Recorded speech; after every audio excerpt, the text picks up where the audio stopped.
Good afternoon, everybody. Welcome to our event on for marking Constitution Day here at Middle Georgia State University. Faculty discussion panel on issues related to the Constitution. Thank you all for coming out for that.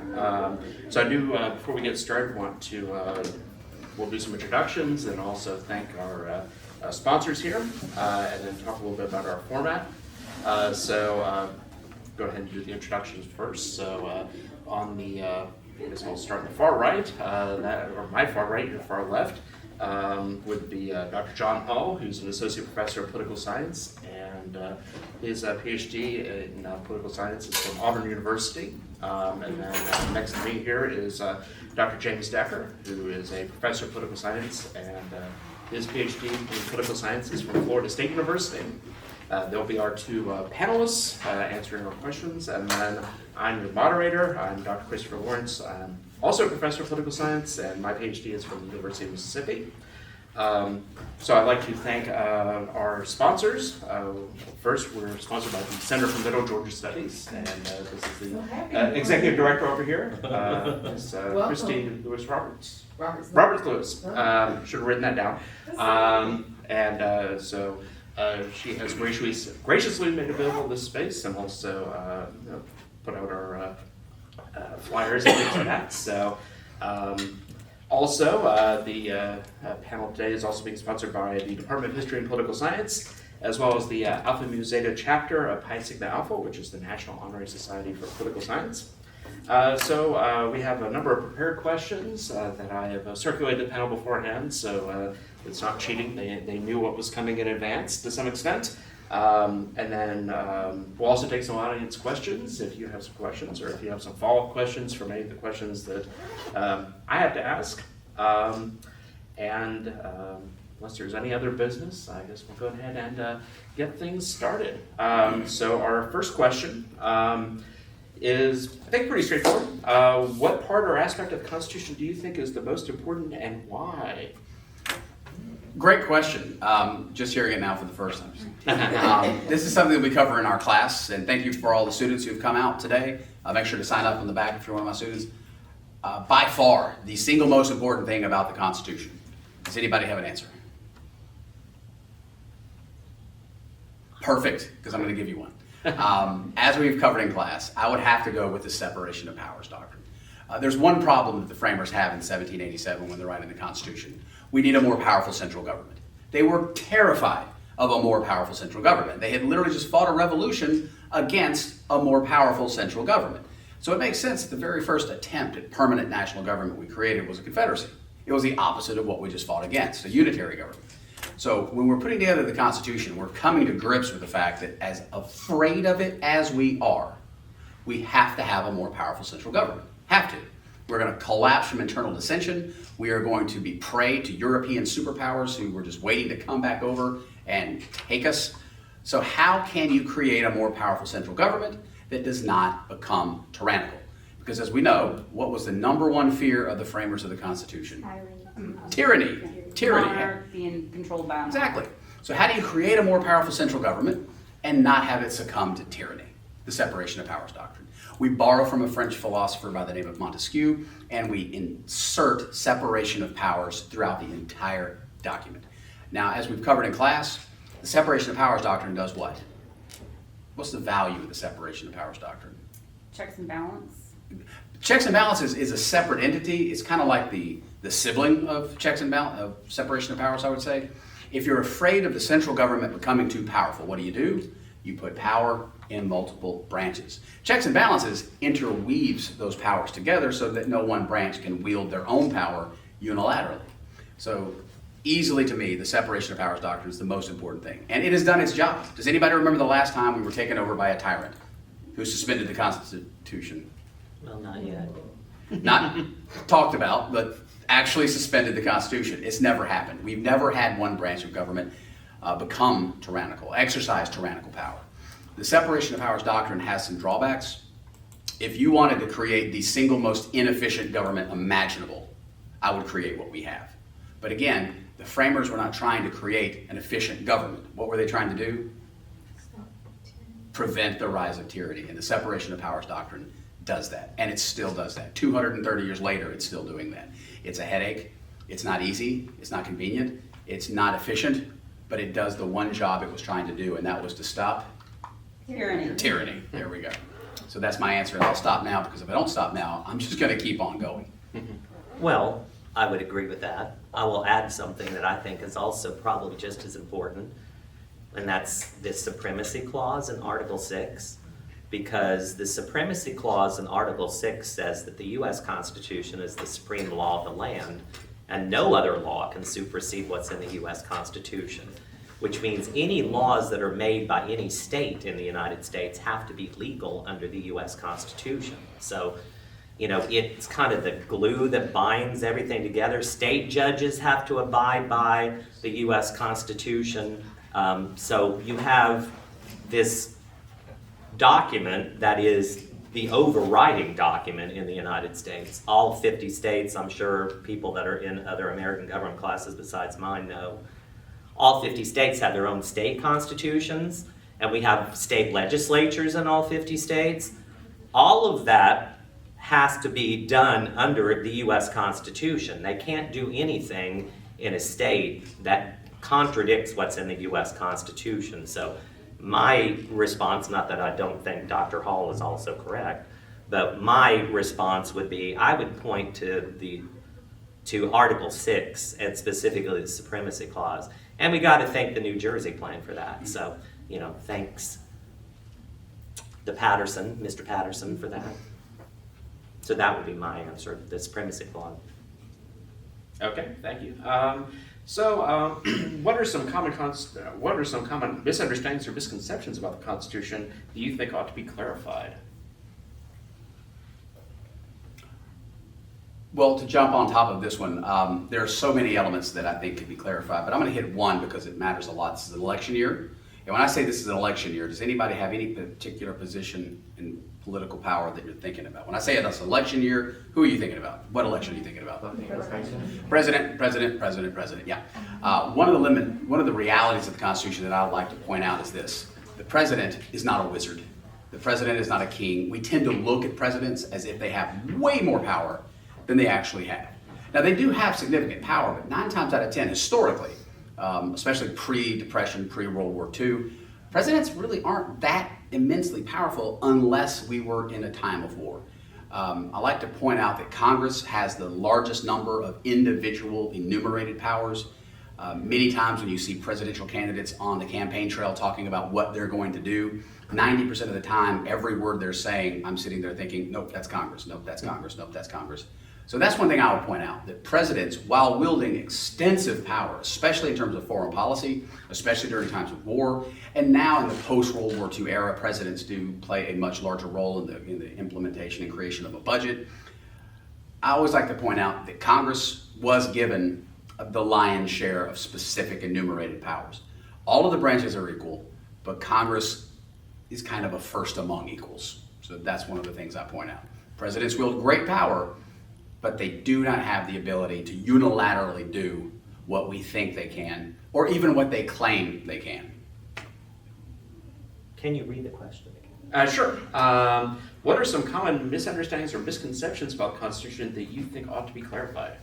Well, I kind of piggyback on what Dr. Hall said about one of the things that we haven't gotten to yet in my American government classes this semester, which is interesting from a political perspective, is that as he just said correctly, if you look at the articles in the Constitution, Article 1 is the longest, which is the legislative article, and you assume one of two things. Either the framers thought that the legislative branch should be the most important, or as some of my students have said through the years, maybe they just got tired writing, so they just made the other one shorter.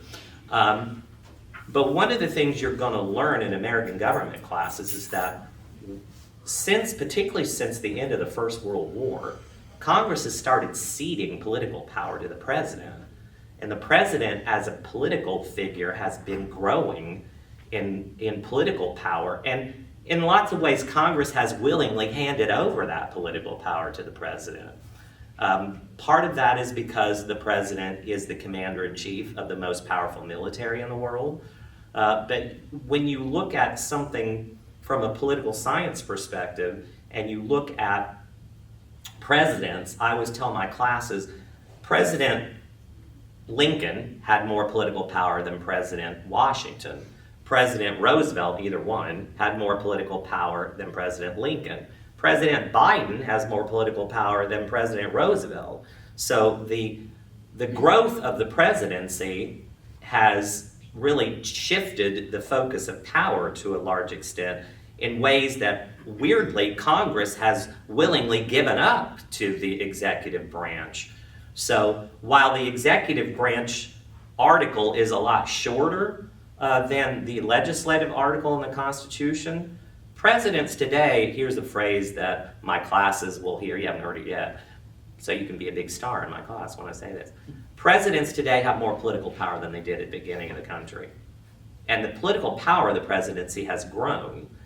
And I always say the two fundamental reasons for that, one of which, as you kind of said, the president doesn't really have that much power over. However, the president is the head of a country that's the most powerful economic engine on the planet. So the United States has the world's most diversified and technologically diversified and biggest economy in the world. The president is the head of a country that is that. And the president is also the head of the most powerful military on the planet. We may not be the biggest military as far as people power, but pretty much by any definition of military experts, the United States is the most powerful military in the world. They're the most technologically advanced. And the president wears both of those hats, right? He's the head of the most powerful economy in the world, and he's also the commander-in-chief of the most powerful military in the world. So I don't know if the framers thought that would happen, but certainly the evolution of the presidency is a lot different in some ways than at least the Constitution seems to think it would have evolved. Absolutely, yes. Yeah, and just to kind of piggyback on both those comments, I think that one of the things we ought to bear in mind is, and we'll talk a little bit about this later on, is that the framers of the Constitution were obviously writing in their time, in their context, right? And I think one of the things we always need to appreciate is the thing they were probably most familiar with was legislatures and from colonial legislatures, from their state legislatures and things like that. Most of them were legislators at some point, and so they probably put the most thought into that section of the Constitution because that's what they knew the most about, right? And to some extent, you can argue maybe the rest of Article 2 and Article 3 are maybe a little bit more of an afterthought as a result. Not necessarily to say they weren't concerned about those things, but I think they were first and foremost thinking from their own perspective as lawmakers, and also from their relationship with Parliament under the British and things like that as well, which in the British system, Parliament is the supreme part of the government. And so at least in practice, you could argue about the Constitution of Britain, and we could have that argument another time perhaps. But so when I circulated the questions, or potential questions to our my colleagues, I asked if they had any potential questions they wanted to work in, and Dr. Decker was particularly interested in this one, so I'll direct it to him first. So there have been some recent suggestions to change the definition of birthright citizenship in the 14th Amendment. So I guess first, perhaps explain what we mean by that, and also what changes have been proposed and how likely are they to be adopted. So I'll hand this to Dr. Well, this has been kind of an up and down. It hasn't come up relatively recently, but right when Donald Trump was running for president for the first time in 2016, and at the time there was a current governor of Wisconsin whose name was Scott Walker, which, by the way, as an aside, apparently at the time everyone thought was a big up-and-comer in the Republican Party. Anybody heard of Scott Walker lately? So that didn't pan out too well for Mr. Walker. But they came up with this idea of getting rid of or somehow rewriting or repealing the section in the 14th Amendment about birthright citizenship. So I don't know how many people have talked about that in American government class, so let me give you a little background on that. First of all, I'm sure a lot of people in here know the 14th Amendment was one of the 3 amendments added to the Constitution as a result of the Civil War. So I call them the Civil War amendments in my class. I have some students tell me their history professors call them the Reconstruction amendments, which would make sense because Reconstruction was right after the Civil War. But the 14th Amendment fundamentally at the time, one of the aspects of the 14th Amendment was to make sure that people that had been enslaved became American citizens and that they had citizenship, birthright citizenship, because they were born in the United States, but of course they had not been citizens because they'd been slaves. So that was the original intent. There is a very famous U.S. Supreme Court case.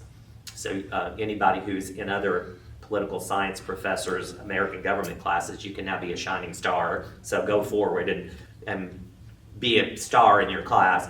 The name of this case is called United States versus Wong Kim Ark. I know that's kind of a wacky term, but a wacky name. This was decided in 1898. What happened in this case was this person, Wong Kim Ark, was born in the United States to parents who had immigrated to the United States from China, but his parents were not American citizens.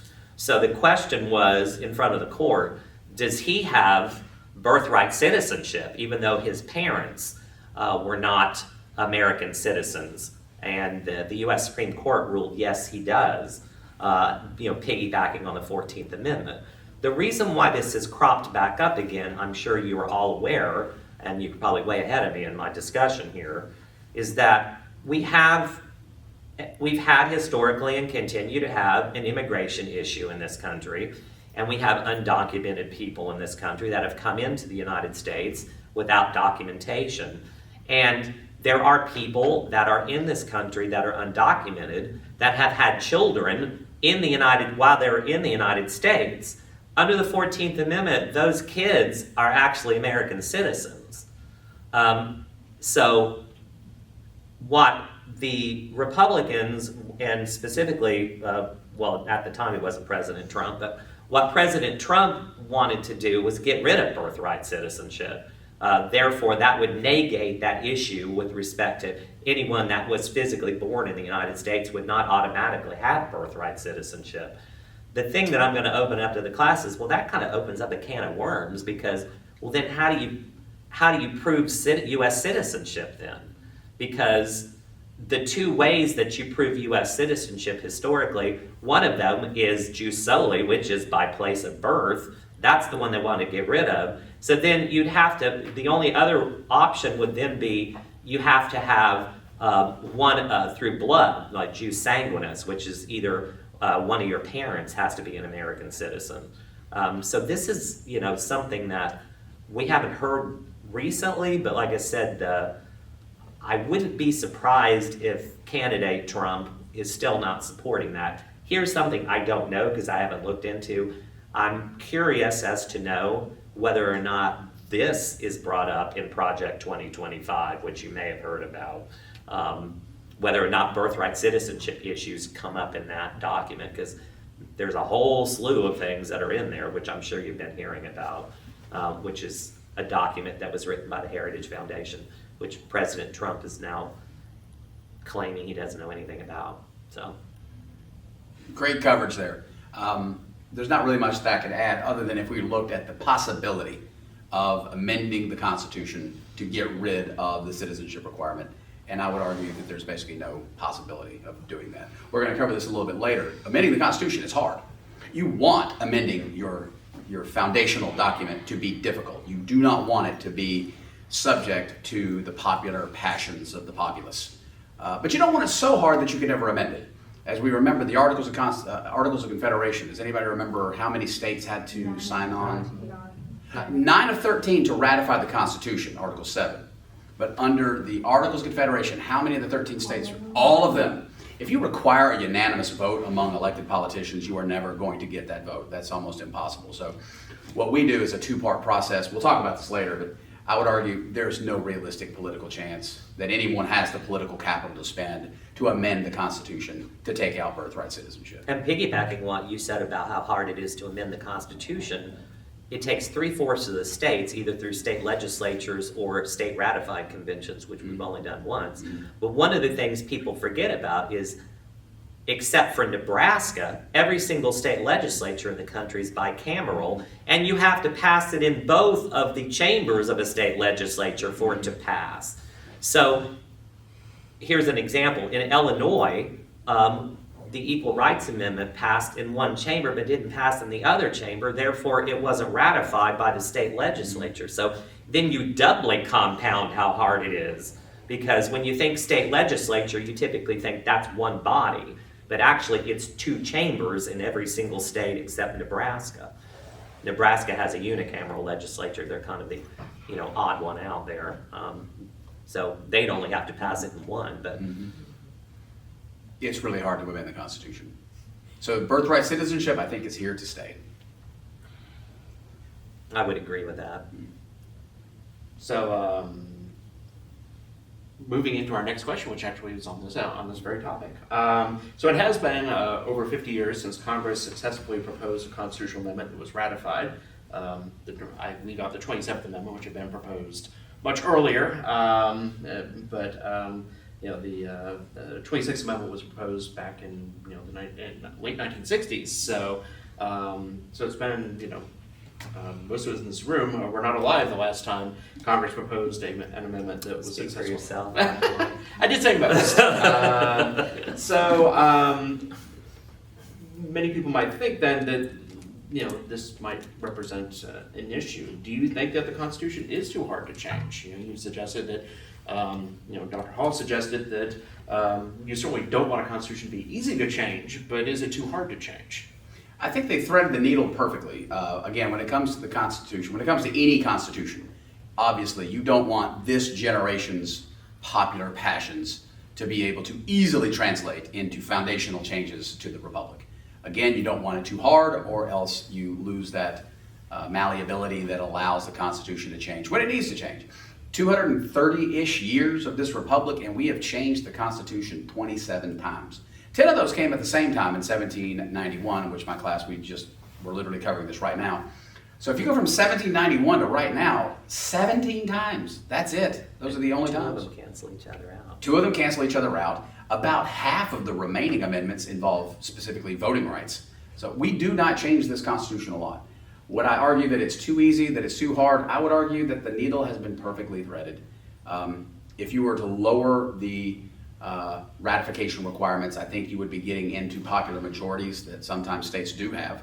All you need is one political party that is in control of 3/4 of the state legislatures, and you have constitutional amending power. That's a lot of power. So I would argue, and this doesn't sound like this is me copying out here. This is a horrible answer, but I would argue that we've done it almost perfectly. I don't know how you could make it any easier without making it too easy, and I don't know how you would make it any harder without making it too hard. It's a 2-part process. Does everybody know? We haven't gotten to this in my classes yet. Amending, you need 2/3 of Congress. That's the only way we've ever done it, to introduce and successfully propose. And then you need 3/4 of state legislatures or 3/4 of state ratifying conventions. We've only done the state ratifying conventions once when we brought forth the 21st Amendment to bring back alcohol. We have not introduced ratifying conventions for the entire Constitution. We don't like to do that. Does anybody know what would be on the table if we have ratifying conventions to amend the Constitution? Does anybody remember the last constitutional convention we had? Yes. The Constitutional Convention was the last constitutional convention we had. So if we don't want to use that in the future, because the whole thing would be on the board, everything would be on the table. So to go back to my kind of halfway answer, but it's the best answer I have, we're perfect. Not too hard, not too easy, and it will be hard to really change it effectively. Well, I have a 2-part answer. Let's go back to the 26th Amendment, which is really the last actual amendment. Like you said, the 27th Amendment was floating around out there. A lot of the amendments were put in the Constitution to deal with a specific issue. Like the 19th Amendment gave women the right to vote. The 24th Amendment dealt with poll taxes, obviously, where it was a political response, a constitutional response to people being discriminated against on the basis of wealth with respect to whether or not they could vote. The 26th Amendment was a political response to the Vietnam conflict. And it was a perfectly logical argument, because if you stop and think about it, people were being drafted to go to fight in Vietnam. And you could be drafted and go over to Vietnam and potentially be killed in the military when you were 18 years old. But you couldn't vote until you were 21 at the time. So the argument was, wait a minute, I can be drafted and sent over to fight in a war and potentially be killed, but I can't vote for the people who are sending me over to be, to be drafted and sent over to a military action. And so I think I would assume just about everybody would agree with the illogic of that, right? So if I'm going to, if it's possible I'm going to be drafted, I should also be having the right to vote. And so that was really a response to the Vietnam conflict. Then you have the cautionary tale, which I kind of brought up with Dr. Hall, which is the 18th and the 21st Amendment. The 18th Amendment, which is prohibition, did in fact get 2/3 of both houses of Congress to propose it, and 3/4 of the state legislatures voted to ratify it. But so you had supermajorities at the time who, as a social experiment, the American public obviously decided that we should make a constitutional amendment that no one could not only manufacture but consume alcoholic beverages. And as a show of hands, how many people thought that worked? Was prohibition a big smashing success? I mean, somebody can tell me in class, so who ended up being advantaged by prohibition? Bootleggers? Yeah, people that were, and of course they weren't paying any taxes on that either, by the way. Prior to the 18th Amendment, alcoholic beverages were taxed by states, and therefore they were generating revenue for that. That all went out the window. And so, this social experimentation was a big fat flop, right? Which is why we repealed it with the 21st Amendment, which I always tell my students it's easy to remember the 21st Amendment because drinking age in the United States is 21. So easy way to remember that. So when you look at the 18th and the 21st Amendment, while they did have supermajorities, it's kind of a cautionary tale about, do you really want to put something in the Constitution or not? And back to the 21st Amendment, that was, Dr. Hall was pointing this out, there are two ways to ratify a constitutional amendment. You can ratify it through state legislatures, or you can ratify it through state ratifying conventions.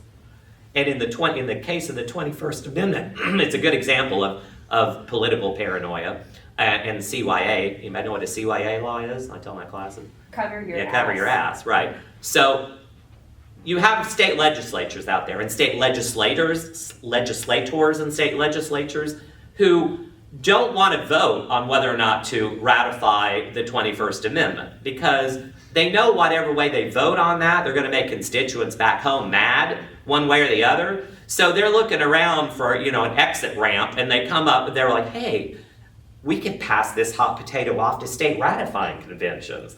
Therefore, regardless of what the state ratifying convention does in the state legislators can go home to their constituents and say, well, don't blame me for that. I didn't vote for that. But you can see the reason why we did that. That's the one and only time we've ever ratified an amendment by state ratifying conventions. But I always tell my classes the 18th and the 21st Amendment are kind of the cautionary tale about what you want to put in the Constitution, or what you really need to think about what you want to put in the Constitution. Because that social experiment with respect to social engineering of, we're gonna keep everybody from drinking, and everybody knows everybody stopped drinking during Prohibition, didn't they? No. In fact, it became more titillating to go out and drink because it was naughty, right? You went to speakeasies and you had to have the secret word to get in and stuff. So, and as you said, it made a bunch of money for bootleggers like Al Capone. So I think I know the answer to this question just from that past answer, but it does follow up a little bit on it, and that is that most constitutions of the states, if you look at the 50 states and their constitutions, they're much more detailed and establish more government policies and structures than the U.S. Constitution does. Do you think the relative lack of detail in our national constitution is a good thing or a bad thing? Yeah, I would definitely go with a good thing. the U.S. Constitution created a new federal government, but it created a government with limited power. This is something, again, we're covering in class. The specific, finite, enumerated powers of the Constitution lend themselves to proving the fact that we created a limited government. Now, when it comes to all of the other powers of government that we need to have specific powers, those are the reserve powers that we cover from the 10th Amendment. In other words, the genius of the Constitution is the brevity of the Constitution. The fact that it's not specific. The fact that it's written with what we refer to as elastic language. Language that can mean anything you need it to mean whenever you need it to mean it. That's the genius of the Constitution. So I would argue definitely in favor of the fact that the Constitution is the shortest written surviving Constitution on the planet Earth today. It's still the shortest on the planet, and it governs the most powerful nation state in the history of the planet. So the fact that it is not hyper-specific, the fact that it uses elastic language allows us to evolve as a republic. It allows the court to do its job, or a job they gave itself in 1803, Marbury versus Madison, when they gave themselves the power of judicial review. It allows us to grow. It allows us to evolve in a somewhat controlled manner. The more specific elements that are placed in the U.S. Constitution from the late 18th century are more specific elements that are placed in the Constitution from the late 18th century. Did that make sense? Can you imagine the late 18th century? Imagine it's the 1790s. Even with geniuses like Madison and company, there's only so much they can specifically put into the Constitution that will work centuries later. So again, I like to say the brevity of the Constitution is the genius of the Constitution. I would agree with that, except I think in some ways it can be a double-edged sword, because one of the things that Dr. Lawrence said is that state constitutions are a lot more specific about what you can and cannot do. Number one, it does make them longer, but there's a lot more explanation about what can and cannot be done at the state level in state constitutions. And that, in some ways, doesn't give the judicial branch as much wiggle room to, in effect, make law with respect to what their rulings are. One of the things we see happening in the United States is that at the Supreme Court level, the Supreme Court recently has been, making a lot of law by repealing certain other U.S. Supreme Court decisions. So if you have a more specific constitution that writes out with specificity what each branch's responsibilities are, then there isn't as much wiggle room for the courts to change public policy in ways that we see at the national level. Now, there's an upside to that too, like Dr. Hall said, but certainly state constitutions are a lot more detailed about what's in them. One other thing that's interesting too about state constitutions is that the general public in all 50 states is directly involved in amending the state constitution, because when there is a potential change to a state constitution, that's put on the election ballot, and then the voters go out and vote on that. Whereas when you think about how we amend the U.S. Constitution, which Dr. Hall was just talking about a few minutes ago, you and I are not directly involved in amending the U.S. Constitution. We're indirectly involved because we elect members to Congress who propose constitutional amendments. We elect members to state legislatures who typically are the ones that ratify U.S. constitutional amendments or changes. But we're not directly involved in that process. You are directly involved in amending a state's constitution, because that's a proposal that's put on the election ballot, and then the general public in the state goes out to vote on that. And in fact, some states, like Illinois and others, have changed they've rewritten the entire state constitution and then put it on the election ballot. They're like, hey, we're gonna rewrite the whole entire thing, which of course, as you all know, we have not done at the national level, and I'm not saying we should do that. But that's a big difference between what happens at the state level and what happens at the national level. Again, the simplicity and the lack of detail in the Constitution, it affords future generations to help put this democratic experiment together as we go. The more specifics you get from the late 1800s, the more disturbing some of those specifics might have been. And again, we created a limited government. By definition, the Constitution shouldn't be that long. It shouldn't be that specific. We were creating limited government. We were giving it specific powers, and beyond those powers, there are no powers, except for the extremely elastic language that's placed in there to allow future generations to amend it as needed. I use that word wrong. To allow the republic to evolve as needed. Great. So given all that, given the large barriers to amending the Constitution, nonetheless, what is one thing in the Constitution you would add, change, or remove if you could? Oh, I know one. Get rid of the Electoral College. It's completely ridiculous. We're the only country in the world where we don't elect the president or the executive by simple majority vote. And it gives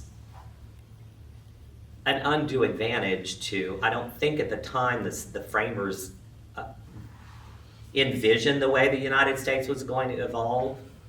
But when you have a state like California or Texas that has the population that it does versus states like Wyoming or South Dakota, Wyoming and South Dakota have way more political clout in the Electoral College than they probably should. Wyoming doesn't even have 1 million people. California has 40 million people. And so I think a lot of people, and if you look at what's happened in the last few presidential election cycles, you've seen a lot of times where the person who won the popular vote, meaning that there were more people in the United States that said they wanted this person to get elected president, they didn't get elected president because of the Electoral College. In 2016, for example, which is a complete, head scratcher when you think about how this worked out, if you add up the votes that put Donald Trump over the top in Wisconsin and Pennsylvania and Michigan, if you add all those votes up that he won those 3 states by, it was 80,000 votes in 3 states. And that's why he won the Electoral College. When Hillary Clinton won more than 2 million more votes, in other words, there were more than 2 million more people in 2016 that wanted Hillary Clinton to be elected president. The problem is those votes were being cast in states like California and New York and Illinois and other states where she picked up the electoral votes, but they weren't evenly distributed. So I think, and in fact there's a movement that a lot of states have signed off on, not enough, but a lot of states have signed off on, where the argument is to go to keeping the Electoral College numbers, but giving the electoral vote based upon the popular vote in the country.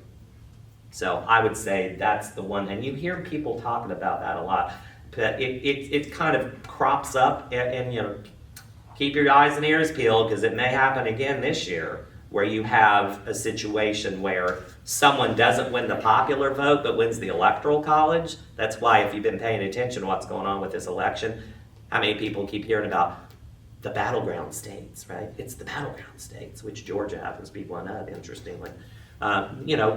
We're fighting this election over basically 7 states at the moment. Whoever wins the majority of those 7 states out of 50 is going to get elected president. That's why I'm sure people in California are not seeing probably no campaign commercials for president are being run in California, because everybody knows California is going to vote Democratic. So neither candidate is spending any money campaigning in California or Texas. Maybe Texas, but certainly not Illinois or New York. I agree. That's the best answer I could possibly give. The Electoral College. It is an archaic institution that makes no sense. It cannot be argued to make any sense.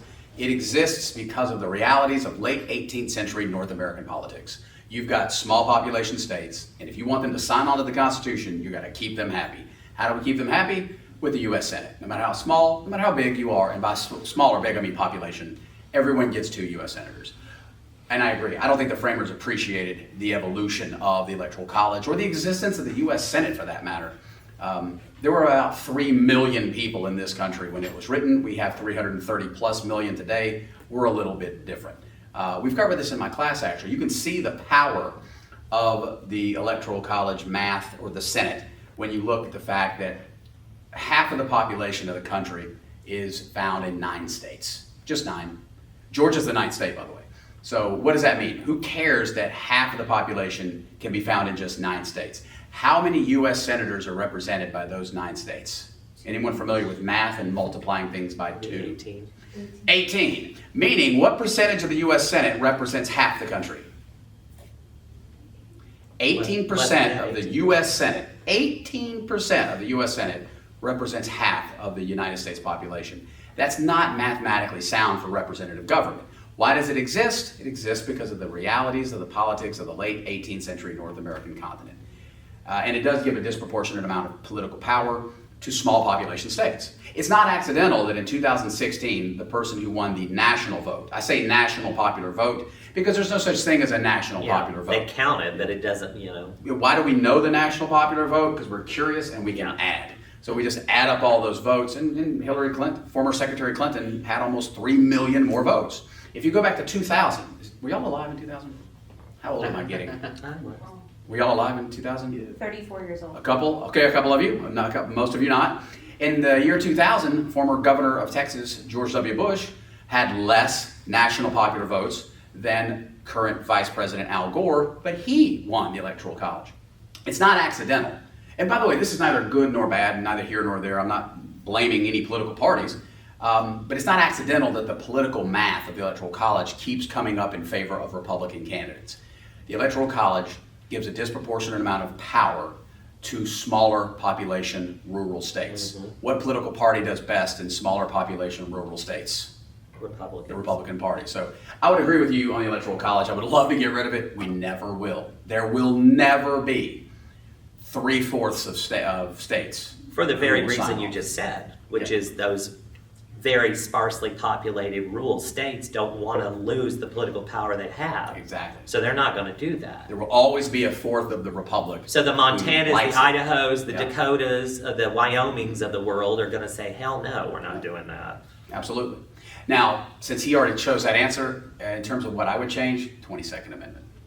I'm sorry.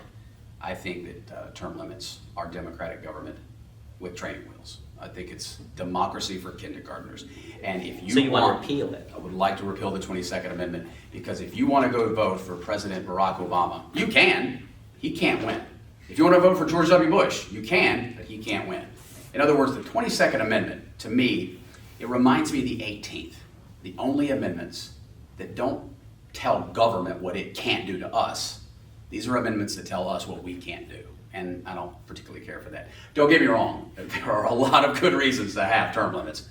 But philosophically, I'm against them. And since you took the best answer, Sorry. I'm going to go with the 22nd Amendment and get Now, rid of you that. know the history of the 22nd Amendment. correct? True, but my interest would be the current and the future. If without the 22nd Amendment, if I were in Las Vegas, and I don't care who you voted for, I'm not going to tell you who I voted for, but are we in the 4th administration of President Barack Obama right now? I don't know. I don't know why I asked you that. There's no possible way to know that. But is the American electorate being dictated to who they can and cannot vote for? Yes. Would we have different presidents without the 22nd Amendment? I believe we would. And regardless of who you vote for, the 22nd Amendment limits our voting rights. Well, it's funny because when you think about why the 22nd Amendment was put in the Constitution, just to tell people in here who don't know, it was really a political party response to the fact that a particular political party could not beat someone, that someone was Franklin Delano Roosevelt. Franklin Delano Roosevelt got elected president in 1932. He ran again in 1936 and got elected. There was an unwritten law, which is not, chiseled in stone anywhere, following in the footsteps of George Washington. The idea was, all presidents thought, well, I'll only serve 2 terms. George Washington said that, and everybody kind of followed suit. And then you get FDR. FDR gets elected, then FDR gets elected in 1936. That would have been his second term. Then in 1940, Franklin Roosevelt's running again, and the Republicans start getting peeved about that, and of course Roosevelt wins. And then in 1944, we're in World War II, and Roosevelt gets reelected again. Now, a lot of you know from your history classes that he died then very recently, or right after that. So he didn't really serve much, if at all, much at all, of his fourth term. But the Republicans were so peeved about that, which they're the ones that were pushing for the 22nd Amendment, which gets passed. And then there's this old line about be careful what you ask for because you might just get it. Because when I was in college and going into graduate school, Ronald Reagan got elected in 1980 and got reelected in 1984 and was a very popular president. People liked him a lot. He was very personable and had high public opinion approval ratings. And the Republicans in 1988 were just bemoaning the fact that they could not run Ronald Reagan for a third term.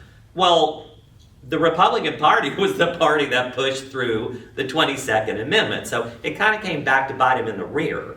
And I agree with Dr. Hall, because I had a student just ask me about term limits for Congress yesterday. And this is the analogy I always use with my students. So I'll ask you this question. So you need to get you have to have a heart operation. You have to have open heart surgery. So you've got options. So your options are you could have a heart surgeon, a cardiac surgeon, that's performed 2 of these procedures that you need, that procedure you need, or you could have a heart surgeon that has performed 172 of these procedures that you need. So which cardiologist would you pick? 172. Yeah, the one who's done it a lot, right? So here's what term limits really do. You put someone in office, and there's a learning curve, right? When you take any job, there's a learning curve, isn't there? I mean, you got to learn how the job works, right? So the idea of having term limits for Congress is kind of like saying, well, now that you've learned your job, you can't come back. We're going to kick you out. Just once you've figured out how this works, then you're done. Which makes no sense. Plus, my other statement to my students is, we already have term limits. They're called elections. If people don't want to re-elect somebody to Congress, then vote them out of office. And I would say the 22nd Amendment wouldn't have been at the top of my list, but I would agree with you that I wouldn't mind repealing the 22nd Amendment. I agree. At the end of the day, while I can't predict it, but not with certainty. It's stopping American voters from doing what they would have done. I think Reagan wins in '88. I think he would have. I think Clinton wins in 2000. I guarantee you President Obama wins in 2016. And that's neither here nor there. That's not the good nor bad. It's just the American electorate, I think, would have done other things, and we can't. Why? The 22nd Amendment, like I said, it's democratic government with training wheels. And we certainly see democracies where we don't do that, because the British system allows for someone to become prime minister and stay prime minister for a long time until the party, in effect, decides they don't want them to be prime minister anymore. So you think about Tony Blair, you think about Margaret Thatcher, people that were prime minister for quite a long time. So they don't have that same, and plus, the general public in the world just thinks the Electoral College is just crazy. I mean, they scratch their head and say, wait a minute, more people voted for candidate A than candidate B is the president? How does that work? And that works, as we've discussed already with the Electoral College. The best way to understand it, to make it make sense, if you think of 330 million Americans going to vote for president, you'll never understand it. If you think of 50 states going to vote for president, now you got it. That's how we do it. That's why when you're paying attention to this presidential election that's going on right now, don't pay as much attention to national polls about, so-and-so's ahead by, 3 percentage points over so-and-so, and that's a national poll. Who cares? That's not how you win the presidency. Who's ahead in Wisconsin? Who's ahead in Georgia? Who's ahead in North Carolina? Who's ahead in Nevada? That's what you want to look at. Mm-hmm. Don't look at the national poll, because that's not how we elect the president. I agree. Yes, Do you ever think we'll move on from the two-party system? No. Or that's just kind of what it is? never. I agree, It seems yeah. more splitting than uniting nowadays, It, like all this under the flag and stuff. we don't have to have a two-party system. We could have a 3, 4, 5 multi-party system. It's how we elect. We use what's called a single-member plurality voting system, meaning we have these geographic areas that have one person who will hold that one seat for that geographic area. Think the House of Representatives. You could think the Senate. Whenever you have what we call SMP systems, you have two parties dominating. Simple as that. If we used a proportional representative system, like many Western European nation states do, that's when you have access to third, fourth, and fifth parties that have actual legitimate power. For me to explain this better, it helps me if I had a board that I could start making drawings upon. But again, whenever you have geographic areas, one seat that's available, say in the House, and only one person can win, you're going to have the most broad spectrum political ideologies that are winning. And most human beings, I don't care where you are, pick a place on the planet, most humans can fall comfortably under a very general liberal or a conservative tent.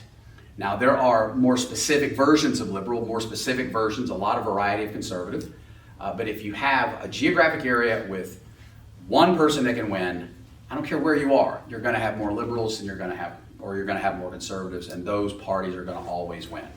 If, on the other hand, you have a number of different parties and you have a nationwide vote and you just take a percentage of what percentage did this party get, what percentage did this party get, what percentage did this party get, and apply those to seats in Congress, then you can have a third and a fourth and a fifth real legitimate parties start to emerge. So without going in any deeper, without some horrible art that I would draw maps for you and all of that, the way we elect people leads us to a two-party system. We have never not had it, except for a brief period when the Federalist Party died, and you have the Democratic Republicans who were kind of in charge for about 2 decades. It was an era that didn't have a lot of political infighting. The feelings were good. We call it the era of good feelings. Except for a brief moment like that, we've always had two parties. Even if you look at the 1860s with the emergence of the Republicans, there wasn't a third party emerging. It was the Whig Party dying and a second party emerging. We've always had, for the most part, two parties with actual political power. We will have that forever. If you've ever thrown your vote away, if you've ever voted for a third party candidate, you already know they didn't win, at least not at the national level. You can have some local and state level third party success, but the way we elect people, we'll always have two parties. Well, I'll piggyback on that. There's a phrase in American politics called, when you have a third political party that's getting a lot of attention and people are kind of gravitating toward it, there's a phrase in American politics which is success breeds failure. And you're like, what? All right, here's what that means. The two major political parties in the United States, now they've changed their names over time, but we've only had two major political parties really since the signing of the Constitution, right? The Federalists, the Anti-Federalists, which were the two groups on either side of ratifying the Constitution, those two groups have morphed very quickly into the first two political parties. We're often running with a two-party political system. So you have a political party that, and this has happened a few times in American political history. So you got a party that crops up, a third party that crops up, and it's getting kind of some attention, and people are like, well, you know, I kind of like the ideas of that party, and maybe I'll support that party. Success breeds failure, and this is why. Once a third party gets big enough that it starts getting attention, one or both of the two major political parties look at those issues that are having voters gravitate to that third party, and they co-opt the issues. In other words, they're like, oh, okay, well, we'll do that, right? And so they literally cut the legs out from under the third party, because then someone looks, who's either been a Democrat or Republican, looks at that third party and says, well, you know, I was going to vote for that party, but now the Democrats say they support these issues, so I'll vote for the Democrats. So weirdly, you know, the bigger a third party gets in the United States, the more likely it's going to crash and burn, because one or both of the two major parties co-opt the issues. Right. I always tell students this, you know, here I'm going to date myself. It's like that old Pac-Man game where you got the little marshmallows and the big party comes on and it just swallows up the third party. And then people are like, well, I don't need to vote for that party now because one of the two major political parties is supporting those issues. Yeah, I mean, the classic example of this in, American politics recently, right, is, relatively recently, is 1992, 1992 with Ross Perot, right? Famously is able to get about 18% of the vote running on issues primarily about the budget deficit and, basically a balanced budget, right? What happens? Well, both the Democrats and Republicans are suddenly, oh, we're gonna balance the budget too, right? Perot comes back, tries to run in 1996 again, they've stolen the issue, right? They've co-opted it. I mean, the only real successful third party in American history to run on an issue that wasn't co-opted immediately were the Republicans when they emerged in the 1850s, because it was such a divisive issue in America Right. that neither party really was able to cope Yeah, with that it part, and that co-opt it. the issue, of course, was slavery, Slavery, right? right. So that they were able to hitch their wagon to an issue like Dr. Lawrence said. Neither of the two major political parties at the time wanted to touch with a 10-foot pole. In fact, the Democratic Party was pro-slavery, which seems odd if you know about American history. And then the Whigs were like, well, we don't want to deal with that. We'll sit on the fence on that slavery issue. So it opened the door for the Republicans. The other reason why, if you know there are third parties in the United States, probably one of the most well-known is the Libertarian Party that you've heard of before. The problem with parties like the Libertarian Party is that they're what are referred to as doctrinal third parties, which means they form around this core set of ideas or a doctrine.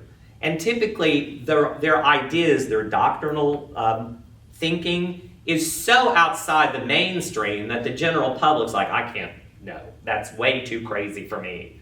And there's the American Socialist Party, of course, that's the other end of the spectrum, which is super duper liberal. And then you have you've got doctrinal third parties like the American Nazi Party that do run candidates, and one would hope, I'm going to go out on a limb here, fingers crossed, that everybody in this room's like, yeah, I'm not voting for the American Nazi Party. Nazis are bad. There's your controversial statement. I agree with Uh, you. And just to piggyback and advertise a little bit, if you were interested in the issue of comparatively why there are multiple parties in other countries and that sort of thing, we have a class for that. So in the spring, if you're interested in taking our comparative politics class, we'll talk a lot more in detail about that. And that counts in the social sciences area, what used to be Area E in the core curriculum. So we can.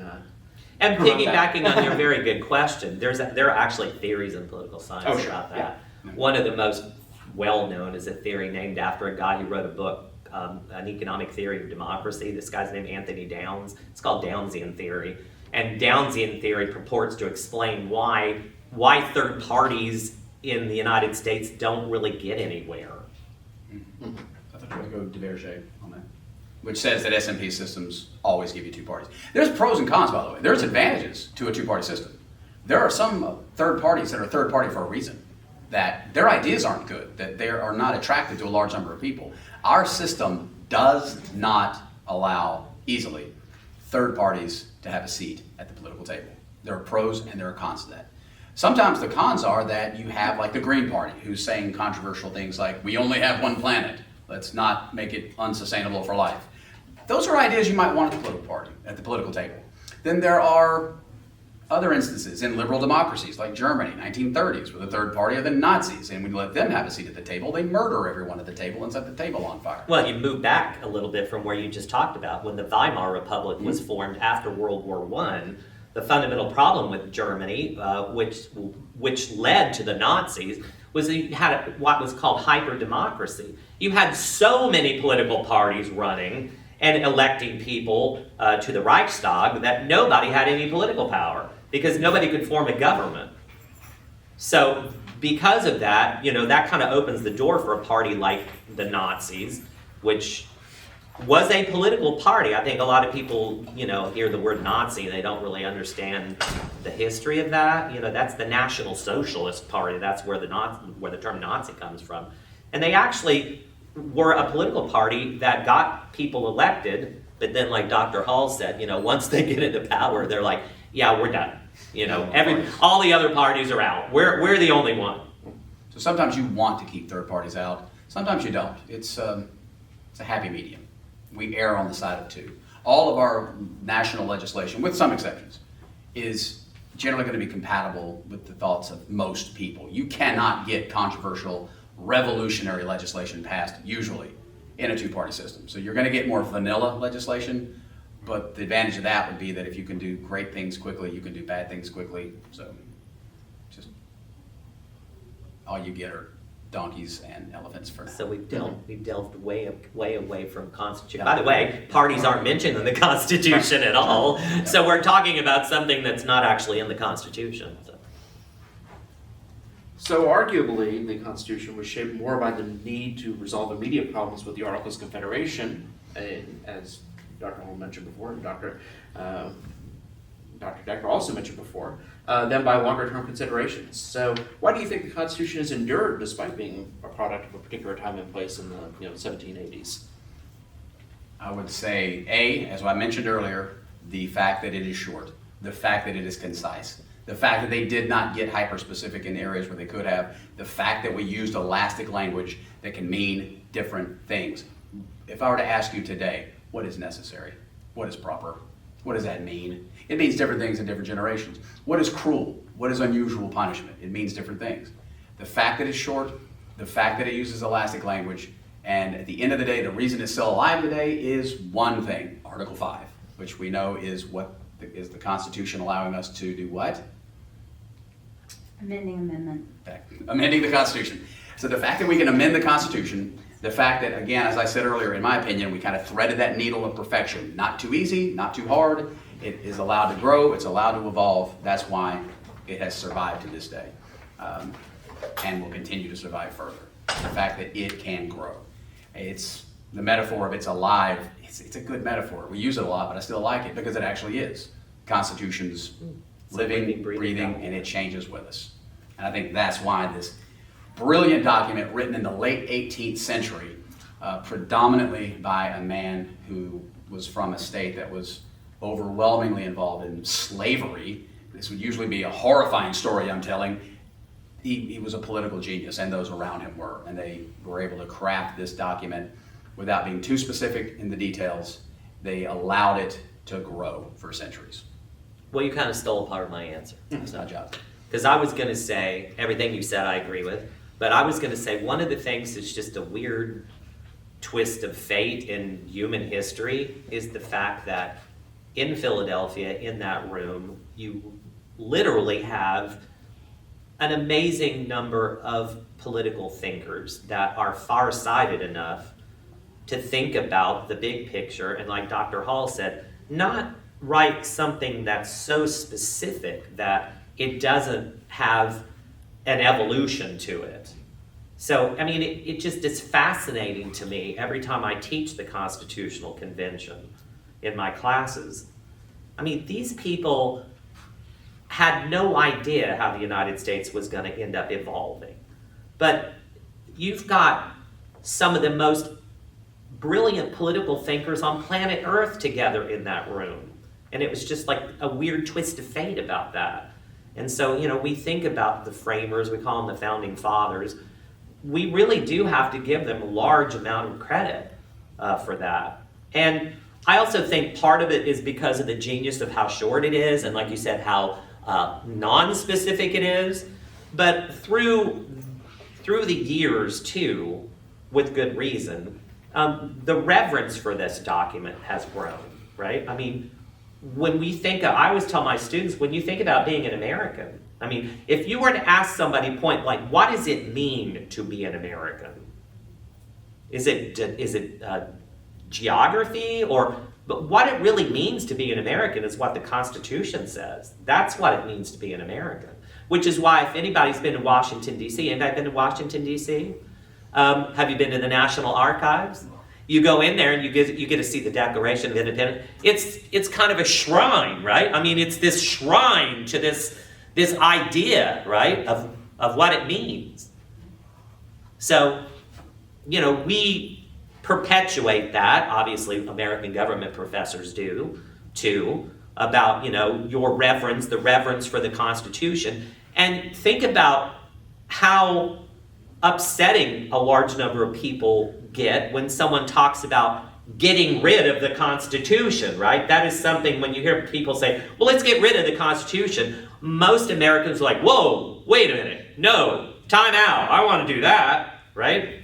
Even if they don't fundamentally understand lots of things that are in it, you know, most Americans are like, no, I don't want to do that. Maybe change it a little bit, but I certainly don't want to chuck the Constitution. I agree, and that the ability to change, you can see it all with this brilliant document, one of the greatest secular documents written ever. And it coincided with one of the greatest evils ever, American chattel slavery. But the 13th Amendment was allowed for because of Article 5. We can change it. We can take these horrible evils and change them. And it allows for the evolution of the republic. You can see, if you look at the nomenclature used before the Civil War, many people would use a reference, the United States are. If I were to say the United States are today, you're thinking, well, that's not right. But think about it grammatically. The United States, plural, are. That's how we referenced us, ourselves. After the U.S. Constitution, you start to see more of a solidification, everyone coming together, and that's when you start to see the United States is. Treating the United States as a singularity as opposed to a plurality. So the fact that we can evolve, the fact that it wasn't specific, the fact that we can amend it, all of that's the reason I think it's still alive. And like you said, one of the things that's so weird about that is that you have people like Thomas Jefferson who, you know, wrote the Declaration of Independence and was a brilliant political thinker of the time, and others, and at the same time they're doing that, they are slave owners. So the weird juxtaposition of that is so odd. You know, it's like, on the one hand, you know, he writes the Declaration of Independence about, you know, justice and, you know, liberty and the pursuit of happiness, and then he's a slave owner at the same time. It's like, that doesn't compute. George Washington was a slave owner.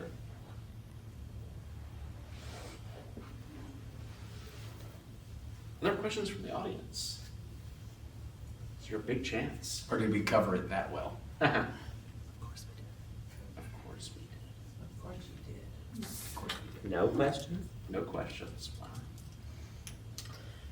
I'll ask a question. Yeah. Sure.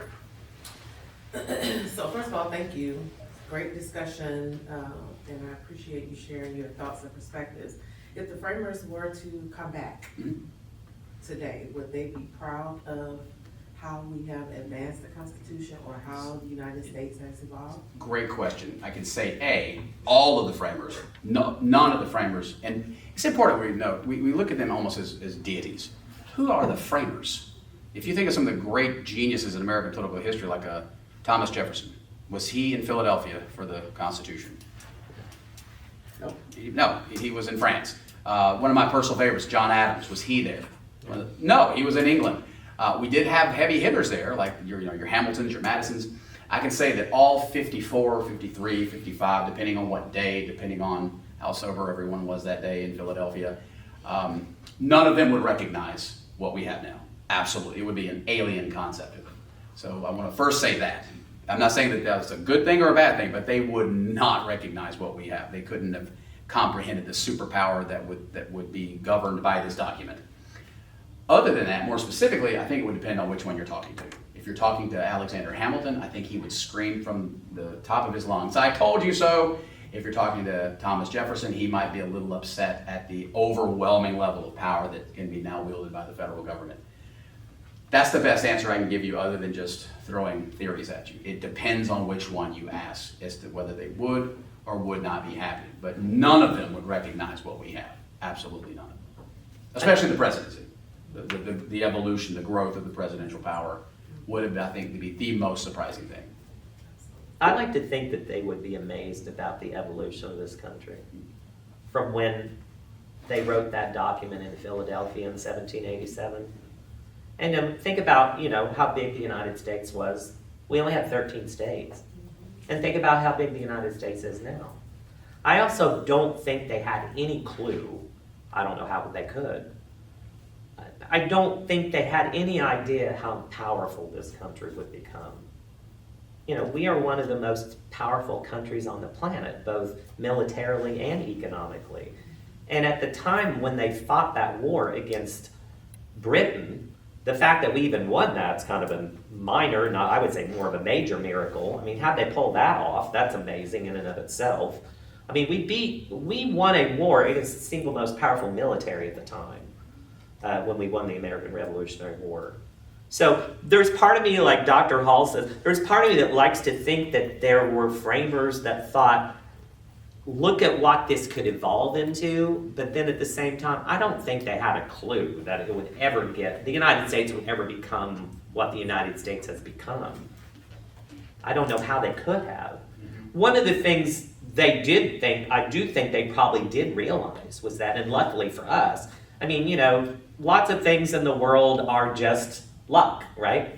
One of the things that's lucky about the United States is that this country happened to be created on a continent, North America, that has an amazing amount of natural resources, right? I mean, we're super duper duper lucky that way. And we're super lucky from a political perspective geographically too, because if you've never thought about it before, we are, the United States for the most part, we are protected on both sides by an ocean. Right? If you want to come and invade the United States, you got to go from an ocean on either side. So I mean that protects us in lots of ways, and those are just things that they had no control over. But it just luck of the draw, right? I mean, North America had not been developed. Obviously, we could talk about the decimation of Native Americans by the United States, which is something we need to accept and fess up to, but for the most part you have all this land, all these resources, and the future was bright, right? I mean, when they wrote the Constitution, because as you know, then what do we end up doing? We keep moving across, growing, right? But I would love to think that somebody like Benjamin Franklin, if we could conjure him up and bring him back. Because I don't know if I can tell you the exact direct quote, but the story supposedly is that he comes out of the Constitutional Convention meeting one day, and there's a woman who asks him, Dr. Franklin, what government have you given us? And he said, a republic, madam, if you can keep it. And I like to think that Benjamin Franklin, I hope, would be smiling. If you brought him back and say, damn, this really worked out in ways that I am flabbergasted about in a positive way. That's what I hope. I agree. I think that's the one thing we can say with some degree of certainty. The framers, if they knew that it worked, if they knew that we'd become a superpower, I think universally they would all say, wow. Because if Las Vegas existed in 1787 and they had to put all of their wealth on will this democratic experiment work, I think most of them say no. I think they'd have been surprised that A, it survived, and B, became the superpower of the planet. For now. Certainly there were countries in the world that never thought that was going to happen. Absolutely. It was, I think, a cute experiment to European powers waiting for it to fail. Yeah, they thought it was going to be a big fat flop. And I think a lot of framers thought it was going to fail too. In their private moments, I think they would have admitted, hell no, this isn't going to work. Mm-hmm. Every government on the planet is an authoritarian regime. And we're starting this new democratic experiment. And it worked. In fact, you could make an argument that one of the reasons why the French, we sent Benjamin Franklin over to beg for money, and also, can you help us out militarily? Well, luckily for us, the French hate the British, so, that worked out. But I'm sure in the court of Versailles, they were sitting around going, okay, well that, we'll help them kick the British out of North America. Then the United States of America, haha, that's a joke. So that's going to collapse. And then, I'm sure on some level the French were thinking that'll free this up for us to roll back into North America, right? Pick up where we left off. Obviously that didn't work out too well for the French, but.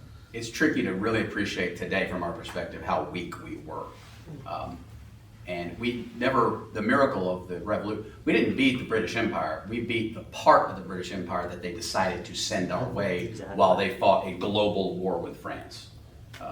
And the natural resources, the geography of this republic, the British found out it's impossible to win here because it's just too big. You take Boston, we move to New York. You take New York, we move to Philadelphia. You take Philadelphia, we move out into the woods. the traditional historical rules of war just didn't apply here. We're too damn big. As long as Washington kept the Continental Army alive, we were never going to be defeated. So, but yeah, I think they'd all been happy or surprised that it worked, I would like to think they would be. Thank you. and Madison would be happy. With that, any other questions, or is anyone staring at their watch? Now, thinking for the that- rest of your lives, you'll know September the 17th is Constitution Day. Yep. Mhm. I would say, would you all join me in thanking this great panel